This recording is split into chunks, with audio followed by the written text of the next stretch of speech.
October meeting of the Fairport Municipal Commission. Could we start out with the roll call? Certainly. Good morning. Commissioner Jordan. Present. Commissioner Stuckey. Present? Commissioner Keefe. Commissioner Frisch. Here. Commissioner Shalaba. Here. All right, thank you. Yep. Visitors, we have one member joining us from the audience. Welcome. Let's see, unfinished business. We need to look at the minutes from the last meeting in September. Were there any questions on those? Corrections? I would have started passing those off to you. No. Okay. All right. Yes, No, sorry. I'm out of sorts right now, Rachel. Come on. no problem. Motion to approve? Okay, thank you. Second. All right, all in favor? Aye. Passes unanimously. All right, could we, I guess, under new business, we would talk about the NIPA visit. Sure. Yes. We are recording, right? We are recording, right? We're all good? I don't know if you guys had a chance to look at the video. Did you Yeah. guys happen to see it? Click on the link. I was Yeah, going to that was play it nice. if you didn't. Then we can dispense with that. I just thought it was pretty cool. We had, as you knew, we were hosting the NIPA Board of Directors, which is also the Board of Directors for the Canal Corporation. They were here on the 25th, as you were aware. They were doing some work and having a board meeting in Brockport. There's three commissioners of the 5 for the Power Authority are new, so they're trying to kind of get them out, get them to understand the power business, and kind of show them some of the munis and so forth. They elected to have Fairport host them for a meeting. And it was a good meeting. It was more of a kind of a show and tell type thing, for lack of a better term. But we did it. We were glad to do it. They were staying in Pittsburgh. They took the sand patch in on the Erie Canal, came up to us, came to Fairport, unloaded, walked over to our operations center on Lift Bridge, where we gave them kind of a tour of our facility.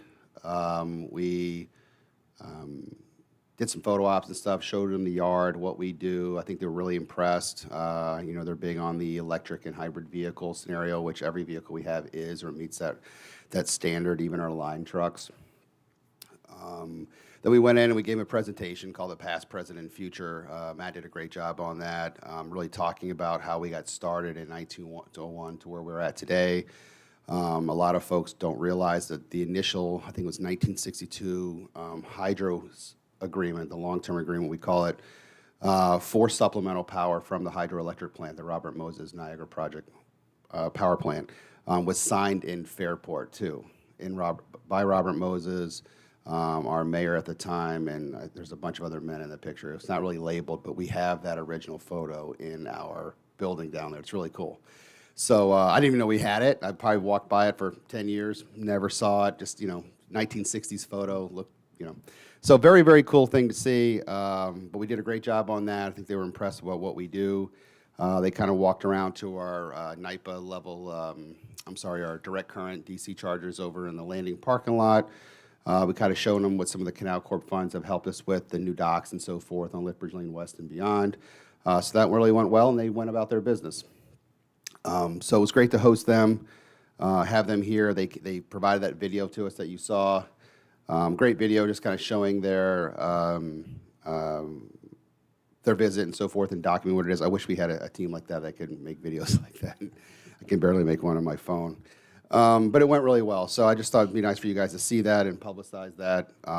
It's something we can hang our hat on. So we are going to be having a lot more conversations with the Power Authority.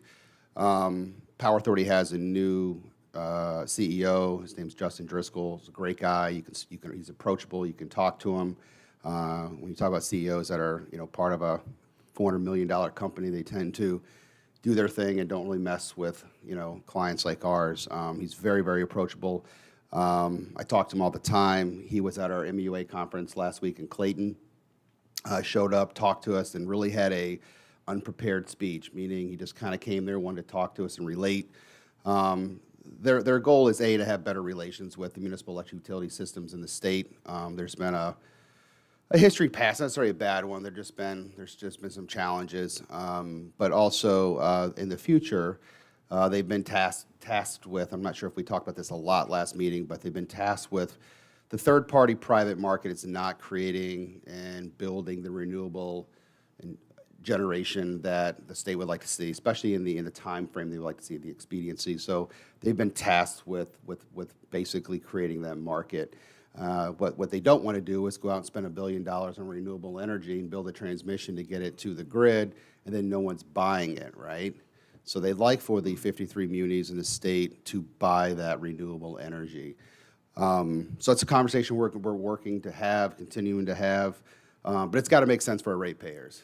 We can't go out and and I've told them this, we can't go out and just pay for this stuff, pay 3 or 4 times what we could be paying by hedging at 6 cents a kilowatt hour, and then all of a sudden it's good for our customers because we can put a green leaf on the bill. You know, that's nice to have, but it's marketing, and it's something that we just can't do and be responsible for our payer. The whole point of our mantra for Municipal Electric Utilities Association is to provide reliable, low-cost power. It's at the forefront of everything, and to go against that, why even buy hydropower at that point? So we're working through that. It's going to be a long-term discussion, but it's something we'd like to do, and I think they think that the municipals across the state, the systems, would be kind of a catalyst to get the other, I guess, early adopters to come on board. Okay, so that's where that conversation's going at some point. Okay. Any questions on that? All right.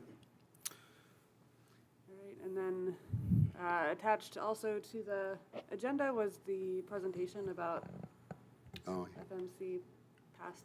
right, that's what I wasn't going to get into that unless you guys didn't click on the link, but I can. Look nice. But again, we just gave a thing, we talked about the history of the association, history of FMC, some great little pictures, that type of thing. So Okay. I'm more than happy to go through those if you'd like, but if you've already watched them, it's fine as well. Thank you. All right, any other questions on that? All right, we could move on to the conference that was last week. Okay. So the MUA annual was last week in Clayton. It was the 10th through the 12th. Great meeting. We had a good time. Clayton's dead at this time of the year, right? It's a Memorial Day to Labor Day community, but nevertheless beautiful. We had some great weather. It was a great conference. We had a lot of great things. We had the CEO from the New York State ISO, which is Independent Systems Operators. They're posted right outside of Albany, but they're the ones that actually control all the electric traffic on the grid in New York State at any given time, and that is refreshed every 6 seconds. So that was great to see them come in and talk about it, because a big part of our bills, when we send them out, as part of your purchase power adjustment, is that transmission and congestion charges that we have. So it's great to see that, how that works. We talked to him about what's the challenges coming on board with that.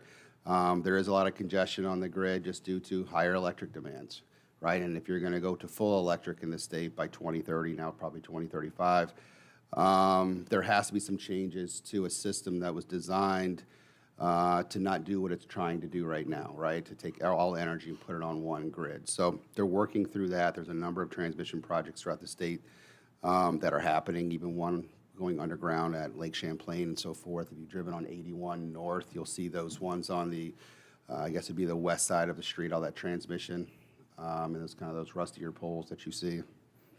So that's happening. So we had some great presentations on that. Fairport gave a presentation on HR recruitment retention to everyone, which I think was well received. I think more so that we always have the same kind of consultants providing these things. So if you've seen one of those conferences, Rachel, you've been to some of those, and Bill, they're a little dry. They're a lot dry. And it's not that the information isn't valuable. It's just because you know some, it doesn't mean you should teach it, right, or deliver it. And some of these folks have been doing the same thing for so long. I think they kind of they're very monotone and so forth. So hearing from someone, Matt and I, and another individual that that still have passion for it, I think, and we're still in the business and practitioners. We were the only thing keeping them from happy hour, I think, on a Wednesday, because our session was at the last part of the day. I think it was from like 3 to 4:30. Then it was like straight happy hour, And they kept going. So it was really great to ask a lot of good questions and so forth. And it's something that we're all dealing with, as we've talked about, with recruitment and retention in our systems. It's hard to recruit. It's hard for us to recruit against investor-owned utilities, salaries, work environment, those types of things. Some of these rural communities, it's not just, even if the pay and other circumstances weren't the challenge, who wants to move in the middle of nowhere, right? So that's a challenge, school systems, those types of things. So there's a lot of things that contribute to some of those challenges, but that happened, it went well. Matt also delivered another one on interconnections for substations and interconnections for new clients and developments that want to come on our system. When do they pay as a new customer versus a non-customer? That went really, really well. They did a good job with that. So very, very passionate. So great conference overall. We had a good time. We do have a member that unfortunately got sick while we were there and went to the hospital and got some pretty bad health news that she wasn't expecting. So it was just an interesting conference. But if in the future, if Jeremy, if you could, I know it's tough because these things go on during the week and you got to take time off or vacation, but if there's opportunities for you guys to go to these things and just kind of hear it, I won't promise that you won't maybe snooze a little bit, but they are interesting to go to, get to see everybody, talk to some folks, for a couple days, if you came up for a day or two. That'd be great. The opportunity is always there for all of you guys that want to do that. I encourage it. Sure. Okay. So much of what we do here, and it's not just Fairport, but it's any of the municipal systems. What you see out there is just pure distribution. That's what we do. It's our bread and butter every day long. That's all we do here. We don't do generation. We don't do transmission. It's pure distribution from the substation to the home or the parcel. But a big part of what Holly, Lauren, Matt do on a daily basis is largely on a global level, on a state level, and it's everything else besides distribution. So it's challenging, it's fun, there's a lot more to it, but a lot of that affects our costs on a given basis, so it's good to be at the table and having those discussions. Yeah, and there's usually a lot there about what's coming, Oh, a lot. what challenges. And it's everybody's some of in. it's, I mean, you've been to Rachel, it gets doom and gloom. You hear a lot of what's coming and the Yeah. costs associated with the challenges. I mean, it doesn't have to be that way because it's going to happen whether you accept it or not, so you might as well turn your frown upside down and do the best you can with it, try to mitigate some of the challenges and the negativity behind it, because it's there, and that's all I ask for, is a seat at the table to kind of, to when we do implement these types of things, that we reduce the negative impact to the best of our ability, and it transitions well and so forth. But it's going to happen, right? It's progress. It's what happens, and we'll embrace it. You need to be a voice of reason. But you got to be a voice of reason, and we are. Everyone is in that room, as I think. No one disagrees with green power. No one disagrees with where we need to go in reducing that footprint and becoming more efficient. It's all the disagreement. All of it is how you get there, the costs associated with it, and the reasonableness, and also the redundancy in the energy market. Can't have a market that solely is generation of electric only. It doesn't work. Renewables don't work that way. They're never going to work that way.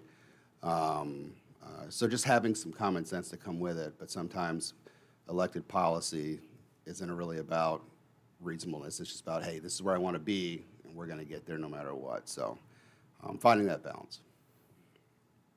Okay. Great, thank you. All right, could we go through the financials? Good morning. We have the September 2023 financial report for your review. As part of this, we just wanted to update you on the PSC report.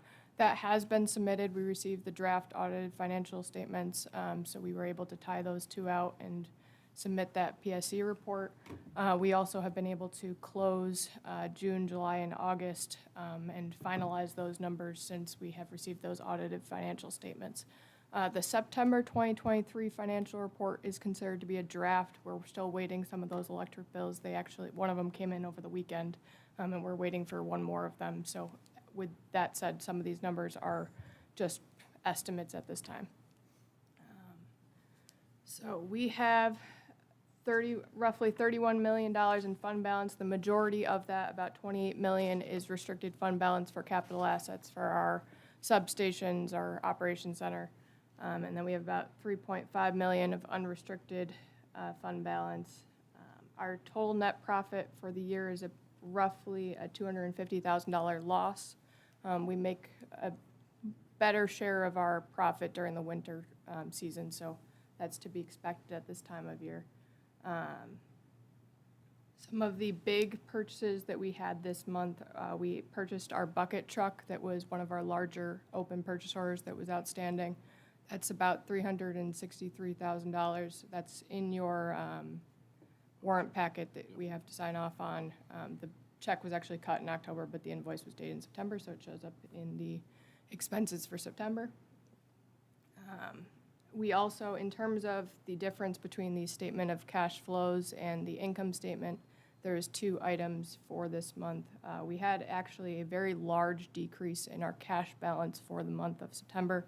It's about 1.5 million, but the reason for that is because we made two large payments, one for school taxes of about $500,000. That's divided out over the school tax year. So 3 months of it was expensed in September, from July 1st through September. And the rest of it will be broken out over the remaining 9 months of the school year. But you booked the cost already. Yes. Well, the came out, but we'll expense it over the next couple months. So the other portion of that is we paid the remaining 75% of our transmission congestion coverage for the coverage year of October 1st through September 30th. So that will be expensed out over the year of coverage. So that will start to be expensed out in October. That expense went significantly up this year. As Brian mentioned earlier, we've seen some increased cost of the congestion coverage, so the coverage cost to basically as an insurance policy for those costs has been higher for this year. That's correct, and sorry to, but that's nothing for the commission to worry about. Those are pass-through charges, so they went up to $10 million a month. Again, that would be adjusted in our purchase power adjustment every year. Every month, and that would get recouped on a monthly basis as well, okay? So those are pass-through charges, all right? Oh, you're good. Yes, it's good to point out. As Brian mentioned, those are part of our PPAC, but it's just important to note that for the month of September, we did see that net decrease in cash, but it's not going to impact our overall income for the fiscal year, as that will be passed through. So that's the financial report for September, unless anybody has questions. Quick question, just, you mentioned the school tax. Where does that show up on the? So it shows up on the expense page. There's a line that's called, it's a taxes line, and then there's school taxes. Look on page 5 of your financial report, under taxes. Yeah, because there it looks like it's 171. So that's what I was saying was there's $500,000 that we paid out for the month, but because we break that out, we divide that $500,000 by 12 months. Okay. We see the first 3 months is that 171,000, and then the remaining months will be divided out Okay. moving forward. She's trying to show the evened out cost over a period of time, so it's not a Yeah. one big hit whammy, because you have to book the whole liability. Right. Okay. It's considered a prepaid expense at this point because we take it out over the course of the year. All of a sudden, we get to when we truly pay it, it's this whole cash issue that comes out. We want to plan for it now, even these costs out, so we can live on them. Okay. Good question.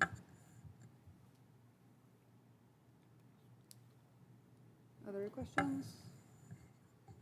So we're in good shape. I think the big thing is, it was really important, Holly coming in such a short amount of time, getting this in good shape, getting us caught up on a monthly cash flow basis, making sure that everything's audited out. Our auditors had no challenges, no significant issues or weaknesses that were identified. The process went really, really great. I even talked to them when I was at our conference. Our auditors were there working on our audit, which I was like, I asked them, and they were like, yeah, we're technically working on yours. And our auditor was actually going on vacation soon, so they wanted to get it done.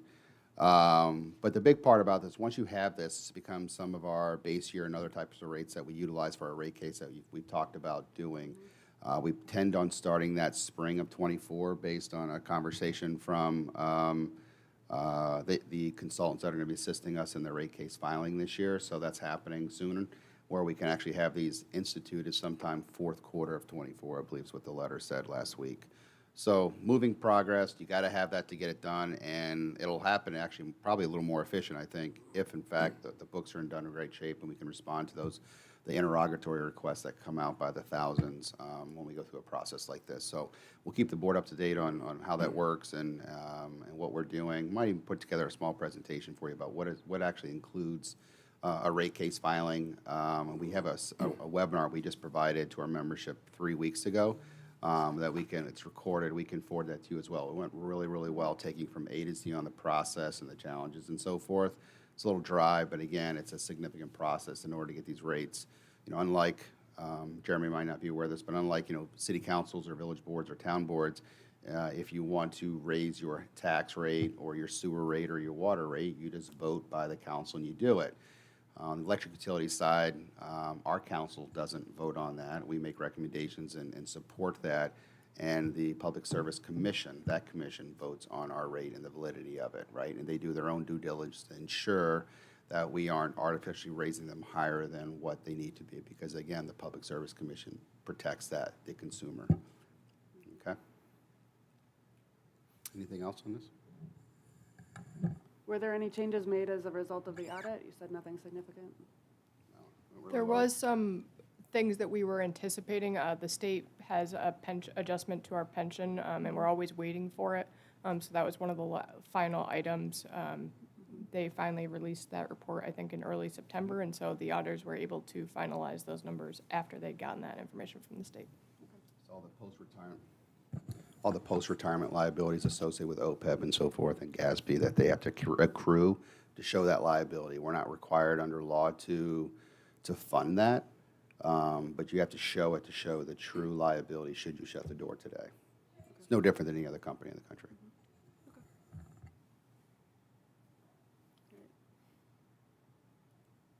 All right. If there are no other questions, I'd entertain a motion to approve. Second? Any further discussion? All in favor? Aye. Passes. All right. Next meeting looks like is November 20. Does that work for everybody? As far as we know, great. Yes.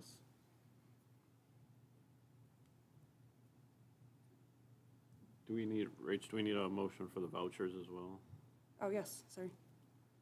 Motion on the vouchers. Yeah, so moved. Second? All in favor? Aye. Aye. All right, aye. Passes. All right, and then, Just if the board can just, yes. just real quick go for the executive session real quick, just want to give you a quick update on something. Okay. All right, any other discussion needed or questions from the audience before we go into executive session? One thing I was going to ask you, if there's something that the commission is interested in doing, learning, whatever, field trip, it's hard to, we were talking about this at the conference and how you onboard new commissioners and how this all comes about. And it's a big task that you basically have put your name on and are in charge of. And it comes with I think a leap of faith with your electric systems, and this is across the board for every commission. It's really not fair. And this one is operated very, very well, thank God. But if there's something we can do that assists you in your ability to govern, and to legislate, and sit on this commission, and also make it more interesting and engage you more, we want to do that. We're working through, there's a subgroup through MUA that's kind of working on this issue and how we go about doing it. And there is an engagement issue that comes into play here. Please let us know about it. We're willing to do any type of thing, whether it be an onboarding program, you come to day in the life at the operations center, working through some things. If there's some projects you want to work on or you're interested in doing, let's talk about that and do that if you have that interest. For us, we'd love to do it. It should be more than 45 minutes every month. But let me know what piques your interest, what you want to do. I understand that, during the day you're all working now, that type of thing, which makes it challenging. I mean, if we can work around your schedule to fit a need or something you want or you have a passion about, let's do that, right? We're about to take a field trip to the ISO Center probably in the next month or two, so that should be pretty interesting. If there's other opportunities to do something like that, or you want to get out to the grid and actually go see that, or go to a substation and investor-owned, whatever. Let's do some of those things, or just, hey, you know, we sit through these meetings, can I walk through the financials with you in a little more in depth, more than just this gloss over? More than happy to do that. We have good coffee here, and we can have those meetings. So just think about that, if whatever you want to do. Matt and I were talking about it, and it'd be nice to kind of to break some other things down and get a little more in depth if you have that interest. Okay, we're willing to do it, want to do it. Yeah, okay, appreciate that, Brian. Yeah, thank you. Yeah, and I know the substation tour that we did last month was great. That was good. Those things are amazing, aren't they? Yeah. Matt's over there, he's putting his hand, 6 inches from a transformer, and Laura and I look at him like he's crazy. Like, in my mind, I don't trust anything, so I'm waiting for, like, the connection of the lightning bolt between the fingertip and that to happen. Like, you really have to trust that kind of thing, I don't at all. And he's over doing this, and I don't know. It's a pretty neat operation how that all works and does it. They're truly brilliant people that manage that. But it's neat, and we have 2 of them. So, yeah. All right, could we get a motion to go into executive session? Make the motion. Second. All in favor? Aye. Aye.